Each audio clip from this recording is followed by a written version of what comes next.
Fly over American cities and you'll see two totally different patterns. Back east, homes stack close together as row houses, and out west, mile after mile of detached homes, each sitting alone on its own lot. Most people think this difference is because of weather. Cold winters pushed people together and heat and open space spread them out. That explanation is okay, but it's not the whole story.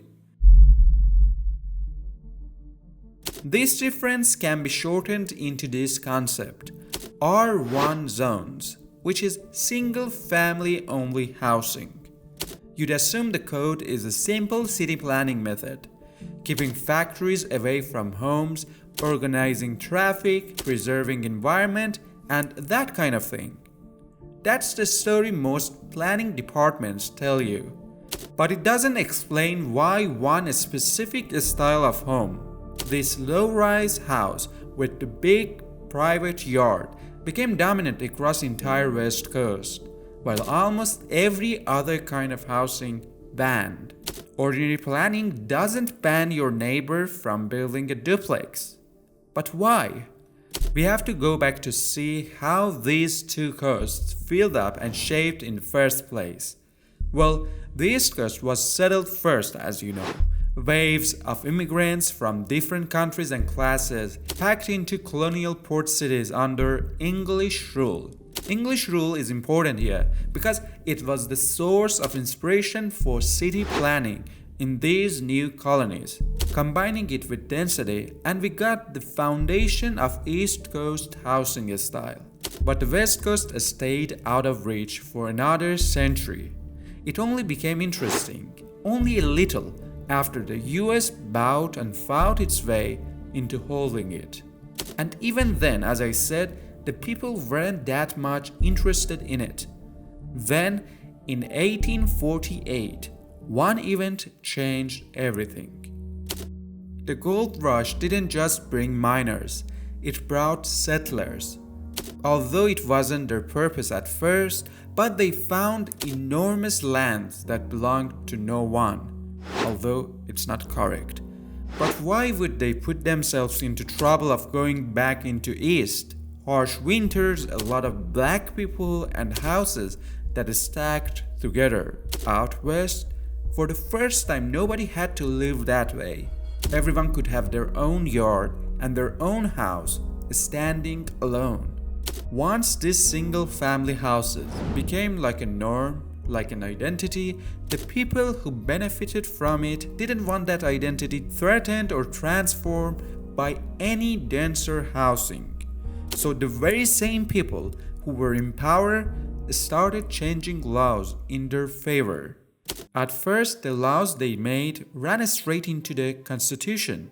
They were restricting people's freedom, telling a landowner what they can build and they cannot on their own property. It looked like a clear violation of property rights. People often sued and won against these harsh rules.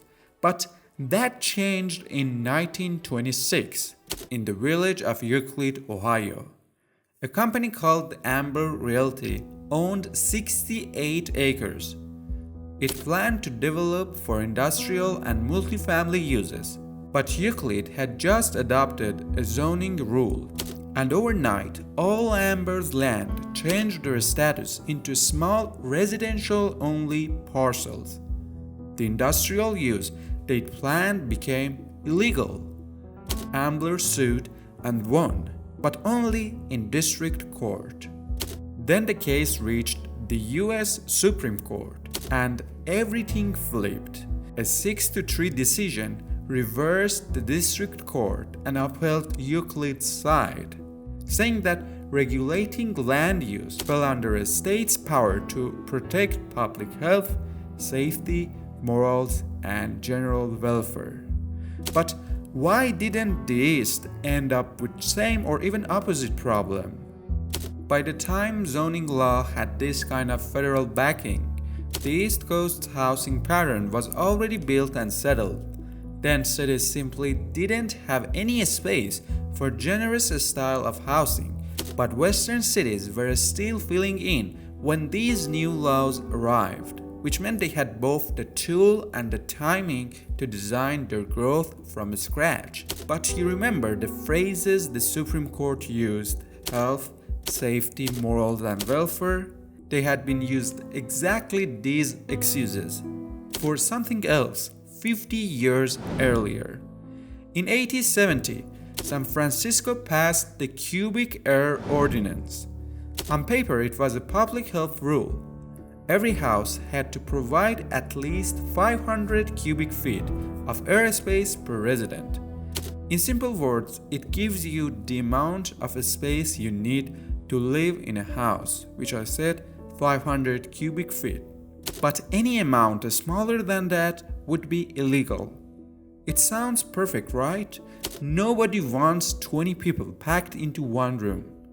But the ordinance was proposed by leaders of the city's Anti-Coolie Association, and it was enforced almost exclusively against one specific group: Chinese immigrants living in Chinatown's boarding houses. Thousands were arrested under it. Meeting the space requirement took money that most of those people didn't have. The city couldn't pass a law saying Chinese residents can't live here, but by cubic footage, they did the same with none of the headache of racism. In fact, that's the same thing zoning inherited 50 years later. R1 didn't ban anyone by name either. It didn't have to. A detached house on its own lot costs more to build than a shared multi-family building. Also, designing comfortable houses for large families that met these requirements needed a large sum of money, and many people from other races like blacks and Chinese couldn't afford it, so they simply couldn't live on that land. And it wasn't only about keeping some people out, it was also about keeping property values. Multiple homes on one plot means the land does more work for less money per unit. A law forcing one houses per lot protects the price of the land, which gave existing landowners and also local governments every financial reason to defend R1. To stop this, in 2021, California signed a law that took effect the following year, effectively ending single-family only zoning, or R1, all over the state, letting owners build up to 4 homes on their land that used to allow just 1.